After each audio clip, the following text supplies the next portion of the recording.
If we are honest with ourselves, one of the deepest reasons for our weakness today begins inside our own hearts. We still say the Shahada, we still identify as Muslim, we still feel emotional when the Quran is recited, but somewhere along the way, faith became something we felt rather than something we lived.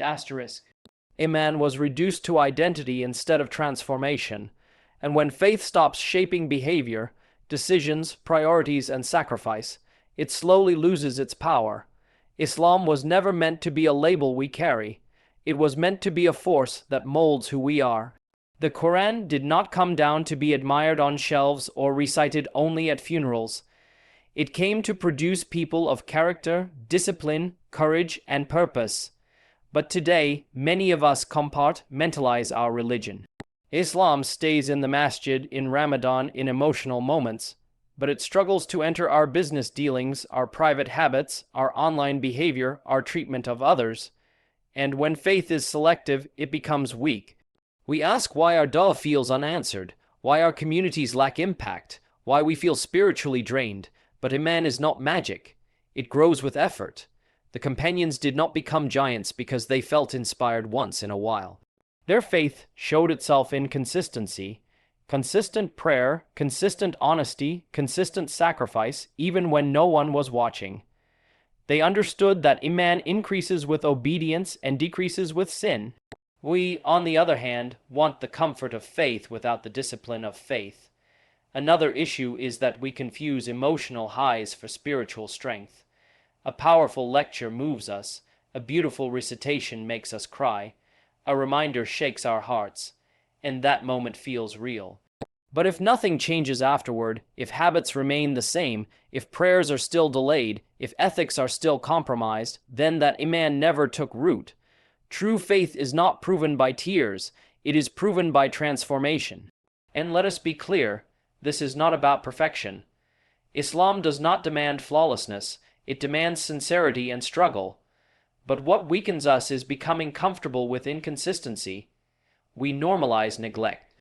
We justify disobedience. We lower the standard of what it means to be a believer. When a man no longer pushes us to wake up for Fajr, to restrain our tongues, to resist temptation, to stand for justice, even when it costs us, then that Iman has been reduced to a shadow of what it once was. A community with weak Iman cannot carry a heavy mission. A heart disconnected from Allah will always chase substitutes, status, wealth, validation, comfort. And when comfort becomes the goal, sacrifice disappears. Strength does not begin with numbers, politics, or power. It begins when faith moves from the tongue into the limbs and from theory into action. Real strength returns when Iman becomes lived again. Another painful truth we have to confront is that our weakness today is tied to the collapse of our relationship with knowledge. And not just any knowledge meaningful knowledge. Knowledge that produces clarity, wisdom, humility, and direction. At one point in our history, seeking knowledge was an act of worship. It was honorable. It was expected. Today, for many of us, ignorance has become normalized, and shallow understanding has become loud. We live in an age where information is everywhere, yet understanding is rare. A short clip, a headline, a viral quote.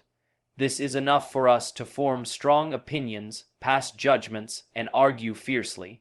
But Islam never honored loud voices, it honored learned ones. The early generations were cautious in speech because they were grounded in knowledge.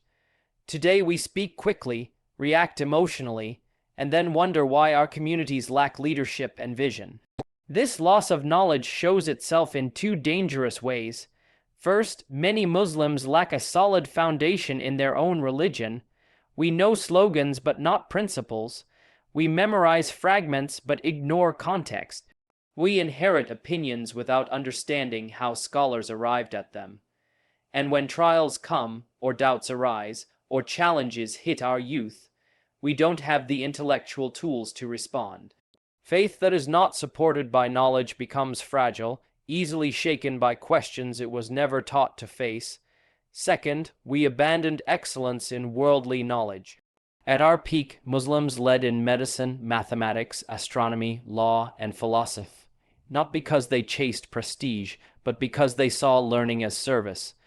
Today, too often, we either chase careers without ethics or spirituality, or we pursue religiosity without competence. Islam never demanded this split. A strong ummah needs scholars who understand the world and professionals who understand their faith. Because of this decline, we become reactive instead of strategic. We respond to crises with emotion instead of planning. We argue instead of building. We consume instead of producing. And ignorance, when mixed with ego, becomes dangerous. It creates arrogance without substance, confidence without qualification. That is how misinformation spreads, how internal conflicts grow, and how trust in scholarship erodes. The Quran did not begin with a command to fight or rule or dominate. It began with a command to read. That alone should tell us something. Knowledge was the foundation before power, before influence, before victory. When we neglect it, we shouldn't be surprised that confusion fills the vacuum. This is not a call for everyone to become a scholar. It is a call for seriousness, to respect learning again, to sit patiently, to ask questions humbly, to raise a generation that values depth over drama, wisdom over volume, and truth over trend. Because without knowledge, faith becomes blind, unity becomes impossible, and leadership becomes reckless. Strength returns when knowledge is reclaimed with humility and purpose. A third reason for our weakness today is one that hurts the most, because it is entirely self-inflicted. We are divided, not just in geography or politics, but in our hearts. The ummah that was meant to be bound together by faith has been fractured by ego, labels, and loyalties that Islam never placed above brotherhood. And the tragedy is not that differences exist. Differences always existed, but that we allowed those differences to turn into hostility. From the earliest generations, Muslims differed in opinion, in interpretation, in methodology.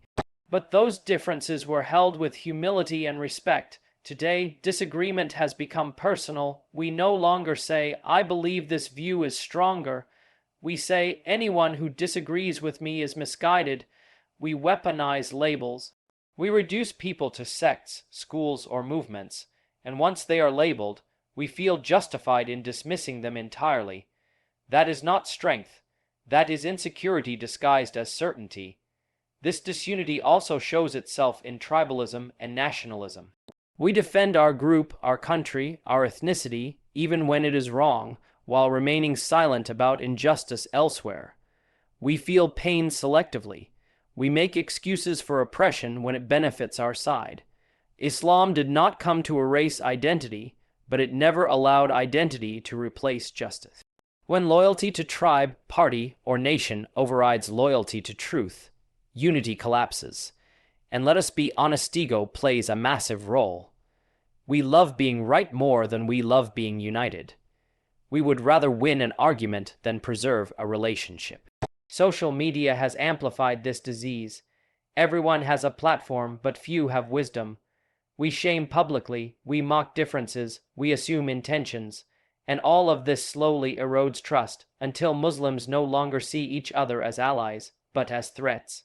The Quran did not command unity because it looks nice. It commanded unity because division destroys strength.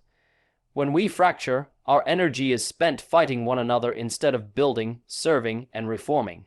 Our enemies do not need to defeat us. We exhaust ourselves from within. A divided ummah cannot protect its vulnerable, cannot raise confident youth, and cannot speak with moral authority. Unity does not mean uniformity. It never did. It means agreeing on fundamentals, respecting legitimate differences, and remembering that mercy is wider than our opinions. It means learning when to speak and when to remain silent. It means choosing wisdom over impulse and long-term strength over short-term victory in debates. We often ask why our voices carry no weight in the world. But a voice that contradicts itself cannot be heard clearly. When we rebuild unity, not by erasing differences, but by disciplining our egos and prioritizing brotherhood, we restore the foundation of strength that Islam always intended. Strength begins when unity becomes more valuable than being right. Another reason for our weakness today is one we rarely like to admit, because it forces us to look in the mirror. We speak about justice, but often fail to practice it. We talk about honesty, but excuse dishonesty when it benefits us. We demand accountability from others, yet resist it for ourselves. This gap between what we preach and how we live slowly drains the moral strength of a community. Islam's power was never just in its rituals, it was in its integrity. When people encountered Muslims, they encountered trustworthiness, fairness, mercy, and courage. Character was the dawah. Today, too often, our actions undermine our message. We raise Islamic slogans, but our dealings are unfair. We quote the Quran, but ignore its commands when they challenge our comfort. And when morals become negotiable, credibility disappears. This inconsistency shows up everywhere. Corruption is justified as necessary. Lies are reframed as strategy. Injustice is ignored if it is done by someone we support. And slowly, sins that once disturbed the conscience become normalized. The problem is not that Muslims sin, we always have. The problem is that we stop feeling disturbed by it. When wrong becomes familiar, repentance becomes rare, and let us be clear, Allah's help is not tied to our identity, but to our integrity. Being Muslim in name does not guarantee divine support if our actions contradict the values we claim to uphold. History teaches us this lesson again and again. Communities do not fall when they are weak in numbers, they fall when they rot from within. When oppression exists among us, when the poor are neglected, when power is abused, when truth is silent, strength cannot survive. What makes this even more damaging is the effect on the next generation. Our youth are not leaving Islam because they read philosophy. Many are leaving because they see hypocrisy. They hear us speak about mercy but experience harshness. They hear about justice but witness double standards. And when words and actions collide, actions always win. This is not a call for moral superiority or public shaming. Islam does not build strong societies through self-righteousness. It builds them through humility and accountability. Through the courage to say, we were wrong. Through leaders who fear Allah more than they love power. Through individuals who correct themselves before correcting others. Real reform begins when private behavior aligns with public belief. When honesty exists even when no one is watching, when justice is upheld even when it costs us, when repentance becomes a habit, not a last resort, that moral consistency is what gives a community weight. Without it, speeches become noise and movements become hollow. Strength returns when our values stop being slogans and start becoming standards. Another layer of our weakness today lies in how responsibility has been replaced with dependence. We wait, we complain, we analyze, but we rarely take ownership. Somewhere along the way, the mindset shifted from "what must I do" to "who will fix this for us," and a community that waits to be rescued will never become strong. Islam never taught passivity. From the very beginning, believers were taught to act, to build, to strive within their capacity. Responsibility was personal before it was collective. Each person carried a sense of amanah toward Allah, toward people, toward the future. Today, that sense has been diluted. We blame governments, leaders, scholars, the system, the world. Some of that criticism may be valid, but blaming does not build strength. Action does. We want change without effort, revival without sacrifice, victory without discipline. We speak about global issues while neglecting local ones. We discuss the Ummah while ignoring our own families. We criticize leadership while refusing to lead in the smallest ways. By being reliable, by showing up, by doing excellence in what is already in our hands. Strength is built from the ground up, not demanded from the top down. This dependence also shows itself intellectually and economically. We consume ideas, products, and narratives produced by others, then wonder why we feel directionless. At our strongest, Muslims were contributors to civilization, not just beneficiaries of it. They produced knowledge, institutions, and solutions. Today, too often, we outsource thinking, creativity, and initiative, and then complain about influence. There is also a subtle spiritual laziness here. We make dua, which is essential, but we forget that dua does not replace effort. Tawakkul is not abandoning action. It is trusting Allah after asterisk, doing everything within our ability. The Prophet tied his camel and then trusted Allah. We want the outcome without tying the camel, and let us be honest, taking responsibility is uncomfortable. It removes excuses. It forces consistency. It demands patience when results are slow, but that discomfort is where strength is forged. Communities that rise are not the ones with perfect conditions. They are the ones with individuals who refuse to be spectators.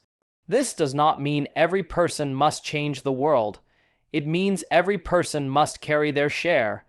Excellence in work, honesty in dealings, service in the community, raising children with intention, supporting good leadership instead of undermining it. These are not small things. They are the building blocks of strength. When responsibility is embraced, confidence returns. When effort becomes normal, momentum follows. And when Muslims stop waiting for saviors and start becoming servants of Allah in action, the narrative begins to change. Strength returns when dependence gives way to responsibility.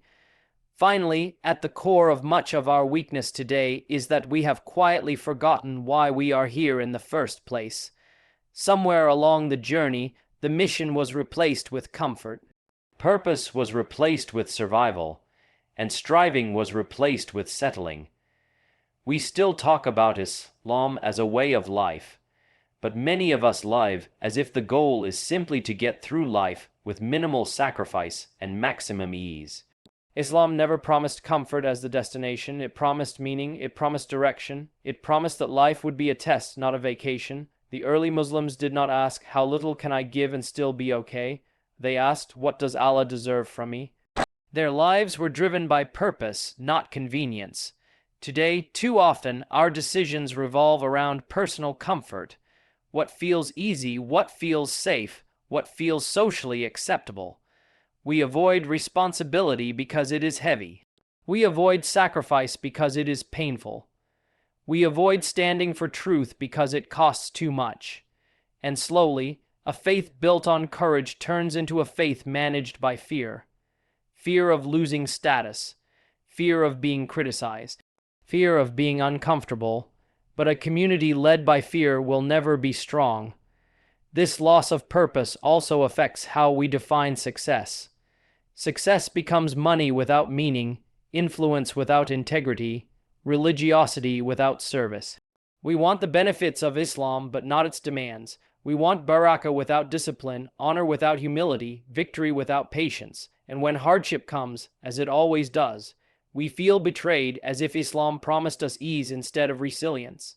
The Quran constantly reminds us that this life is temporary, that comfort is fleeting, that struggle is part of growth. When that awareness fades, the Ummah becomes distracted. Entertainment replaces reflection. Consumption replaces contribution. We become busy but not effective, active but not impactful, alive but not purposeful, and here is the painful reality. When a community loses its sense of mission, it loses its ability to endure hardship. The first difficulty shakes it, the first delay frustrates it, the first sacrifice feels unbearable. Strength does not come from ease, it comes from a willingness to struggle for something greater than the self. This does not mean abandoning joy or balance. Islam is not misery, but joy was never meant to be the objective. It was meant to be a byproduct of living for something higher. When the mission returns, sacrifice feels meaningful. Discipline feels empowering, and struggle feels worth it. The Ummah does not need more comfort, it needs more conviction. Strength returns when we remember that we were created for something greater than ourselves,